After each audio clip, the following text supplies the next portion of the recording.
जिनकी परवरिश छाया में होती है। थॉमस अल्वा एडिसन नाम सुना होगा, एक बहुत बड़े साइंटिस्ट हुए हैं। उन्होंने 10 साल तक लगातार बड़े ही धैर्य के साथ एक्सपेरिमेंट्स किए। उनके सारे एक्सपेरिमेंट्स फेल होते चले गए। 10 साल के अंत में उन्होंने एक छोटे से बल्ब का आविष्कार किया जिसने सारी दुनिया को रोशनी से भर दिया। हमें भी थॉमस अल्वा एडिसन की तरह ही अपने धैर्य को बनाए रखना है। साथियों, अपने धैर्य का एक पहाड़ बना डालो, एक पहाड़ बना डालो। सरकार के पसीने छूटने चाहिए हमारी औकात नापते नापते।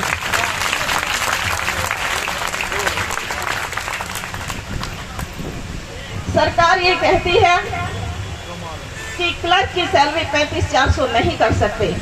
हम सरकार को ये बता देना चाहते हैं, हम सरकार को जगा देना चाहते हैं और हम कहना चाहते हैं ये वो क्लर्क नहीं है जो +2 पास हुआ करता था, जो डायरी डिस्पैच किया करता था।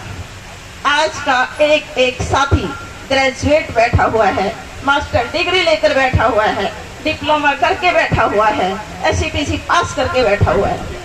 आज के हमारे साथी ने टाइपिंग का टेस्ट क्लियर कर रखा है।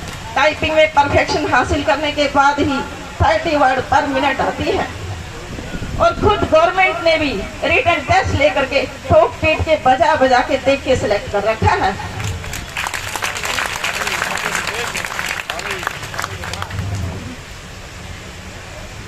आज का ये जो क्लर्क रोड के ऊपर चिल्ला रहा है 35,400, 35,400, 35,400, सरकार जी आपको हकीकत बता दें, आज का ये क्लर्क 35,400 खुद की नहीं बल्कि तेरे काम की कीमत लगा रहा है।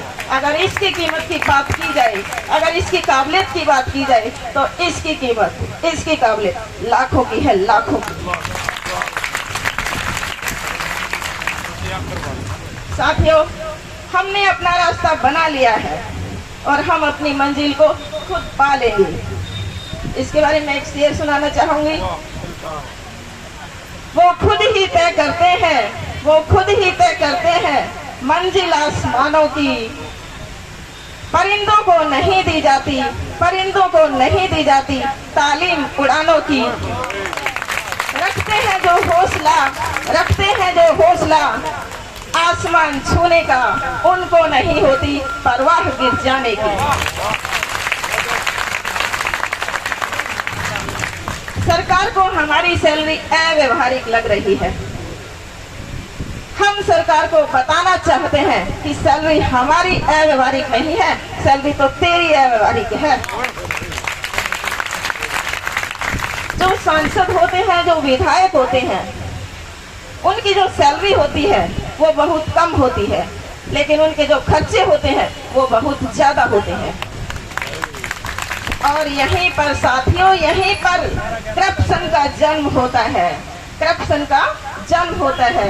ये सैलरी ही उनकी करप्शन की जननी होती है और उनका खर्चा ही करप्शन का जन्मदाता होता है।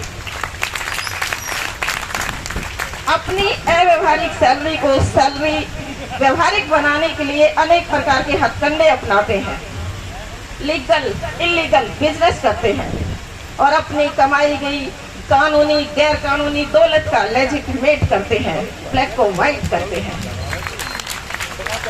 इनके संपर्क में जो कुछ भी आता है ये उसी को नकदी में भुनवाते हैं, नकदी में। और कैसे कैसे भुनवाते हैं उनमें से मैं कुछ एग्जाम्पल आपके सामने शेयर करना चाहूंगी।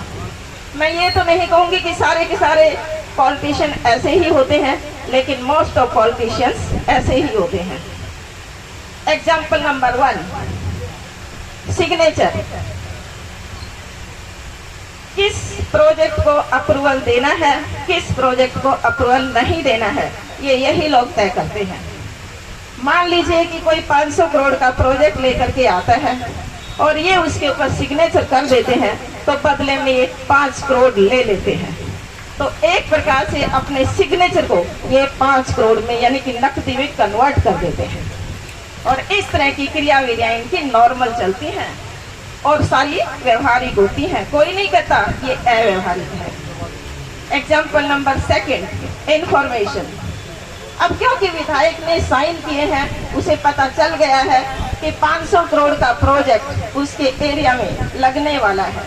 हो सकता है कि वो कोई इंडस्ट्री हो, जाहिर सी बात है, यदि इंडस्ट्री लगेगी तो जमीन की कीमत बढ़ जाएगी, इंडस्ट्री में यूज होने वाली मशीनरी की वैल्यू बढ़ जाएगी। तो ये उस मशीनरी को, ये उस जमीन को पहले से ही खरीद लेते हैं और जैसे ही आसमान छूने लगती हैं उनकी कीमतें, ये उसको बेच देते हैं। यानी कि अपनी इंफॉर्मेशन को ये नकदी में कन्वर्ट कर देते हैं। यानी कि अपनी आमदनी कमाने के लिए इनके पास हजारों तरीके हैं, लेकिन हमारे 35-400 देने के लिए इनके पास कोई तरीका नहीं है। Example third, licensing. जितने भी राजनेता हैं मोस्टली लाइसेंसिंग का प्रयोग करते हैं, यानी कि संबंधों के आधार पर पैसा कमाना। मान लीजिए इनका कोई संबंधी स्कूल खोलना चाहता है और वो इनके पास आता है, तो ये उसकी अप्रोच लगा देते हैं और वो संबंधी 5 से 10% हिस्सा इनके नाम कर देता है। यानी कि बिना पैसा किए ही इनका इन्वेस्टमेंट हो जाता है और अमरता प्राप्त हो जाती है। जब तक स्कूल चलेगा पैसा आता रहेगा, आता रहेगा। Example number 4, special rights. जितने भी सांसद हैं या विधायक हैं, इनके कुछ स्पेशल राइट्स भी होते हैं। एक एग्जाम्पल मैं बताना चाहूंगी, जैसे कि सांसद के पास सांसद निधि होती है, जो उसके लोकल एरिया में डेवलपमेंट करने के लिए यूज की जाती है। अब वो सांसद क्या करता है कि जिस व्यक्ति के साथ उसके खास कांटेक्ट होते हैं, वो उसी को फंड प्रोवाइड करता है और फिर वो खास कांटेक्ट वाला व्यक्ति उस सांसद का खास ख्याल रखता है और 5 से 10% हिस्सा सांसद को भेजता रहता है। यानी कि इन्होंने अपने स्पेशल राइट्स को भी कैश में कन्वर्ट कर दिया। तो कंक्लूजन रूप में मैं ये कहना चाहती हूँ कि अपनी आमदनी कैसे बढ़ाई जाए, इनके पास हजारों तरीके हैं, लेकिन एक क्लर्क की आमदनी 35-400 कैसे की जाए, उस टाइम सरकार डेडलॉक की कंडीशन में है। कहते मुझसे को हो ही नहीं सकता।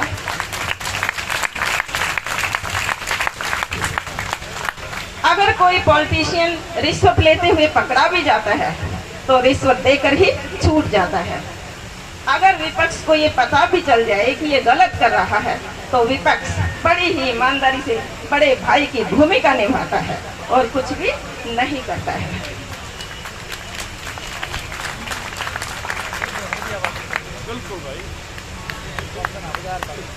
हमारे जो ये पॉलिटिशियन हैं, इनकी ये क्रियाकलाप नॉर्मल रूटीन से चलते हैं और कोई भी नहीं कहता कि ये व्यवहारिक नहीं है।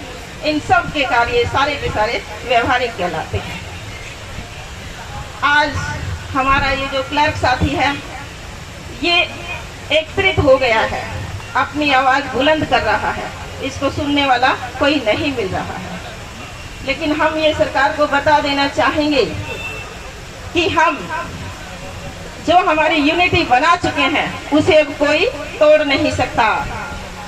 आज हमारा लिपिक साथी है, कल हमारे सारे साथी हमारे साथ होंगे और तुझे झुकने के लिए मजबूर कर ही देंगे।